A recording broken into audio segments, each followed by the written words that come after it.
హైదరాబాదులో ఇవాళ జరుగుతున్న తంతు ఒక 8 ఏళ్ల క్రితం అనుకుంటా 2014-15 సంవత్సరంలో బిగిన్ చేసి నేను జెమినీలో పనిచేసేటప్పుడు మా రిపోర్టర్ వెంకటేశ్వరరావు అని చెప్పి తను మా బాస్ అప్పుడు మా ఎండి గారు కిరణ్ గారు మా కిరణ్ గారు ఆలోచన ఏంటంటే మొత్తం అసలు చెరువులు ఎట్లా కబ్జా చేశారు ఎంత కబ్జా చేశారు అన్నటువంటిది ఓ రిపోర్ట్ మనం ఇద్దాము అని చెప్పి బిగిన్ చేస్తే ఏడాది పాటు స్టోరీలు వేసాం.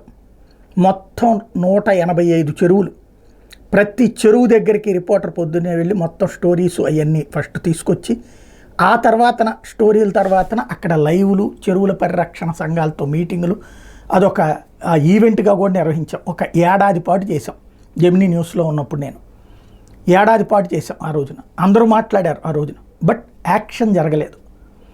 ఇది ఆనాడు జరిగినటువంటి వ్యవహారం. ఇప్పుడు రేవంత్ రెడ్డి వచ్చిన తర్వాత అప్పుడేంటి బీఆర్ఎస్ అధికారంలో ఉంది, అప్పుడు టీఆర్ఎస్ కింద ఉందనుకోండి, అధికారంలో ఉంది, ఎవరూ పట్టించుకోలేదు.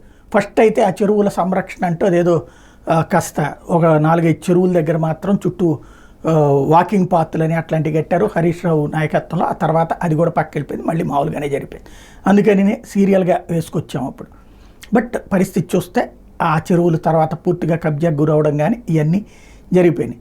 ఇదంతా ఇప్పుడు ఎందుకు చెప్పాల్సి వస్తుందంటే ఇప్పుడు కాబట్టి చెరువులని ఆక్రమణని మొట్టమొదట వ్యతిరేకించేవాడిని నేనే. అయితే ఇక్కడ సమస్యల్లో నేను మొదటి నుంచి ప్రస్తావిస్తున్నది మధ్యతరగతి అన్యాయం అయిపోతున్నారు. చెరువుల్ని ఆక్రమించుకున్నటువంటి వాళ్ళకి ఇప్పుడు ఎవరాపాలి చెరువుల ఆక్రమణ? Irrigation department. అసలు ఆ పట్టాలు ఎవరిచ్చారు? ఇరిగేషన్ వాళ్ళు ఎట్లా ఇచ్చారు వాళ్ళకి పట్టాలు?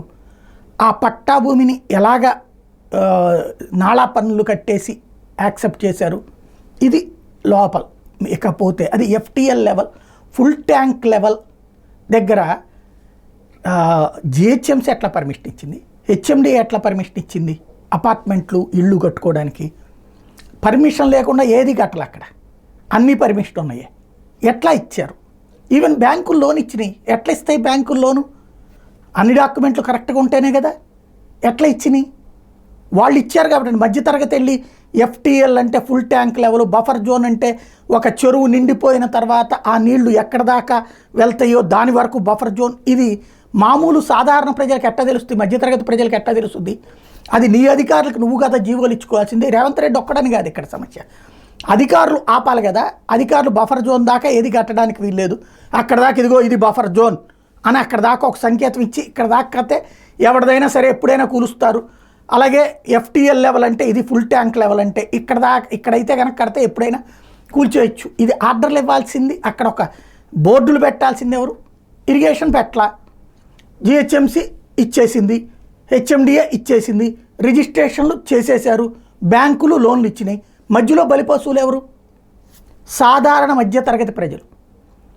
బలిసిన వాళ్ళకేం ప్రాబ్లం లే, ఒక ఇల్లు కోల్తారు ఉండదు. వాళ్ళకైనా సరే వాళ్ళ రోజు ₹1,00,00,000 పెట్టుబడి పెట్టింది పోతే వాళ్ళు ఏది టాపర్లు కాస్త పాపర్ల కింద మారిపోవాల్సిన పరిస్థితి వస్తుంది. దీనికి ఎవరిది జవాబుదారీ? అధికారుల మీద చర్య తీసుకుంటారా లేదా? నెంబర్ 1. రెండవది, ఇప్పటికైనా ఒక సిస్టమ్ పెడతారా? ఎక్కడ దాకా కట్టచ్చు, ఎక్కడ దాకా కట్టకూడదు? బోర్డులు ఇప్పుడు సాధారణంగా ప్రభుత్వ భూములు కనుక ఏదైనా ఉంటే అక్కడ బోర్డులు పెడతారు, ఇది ప్రభుత్వ భూమి తీసుకోకూడదని. అట్లాగా ఇక్కడ అట్లాంటి బోర్డులు ఏదైనా పెడతారా లేదా?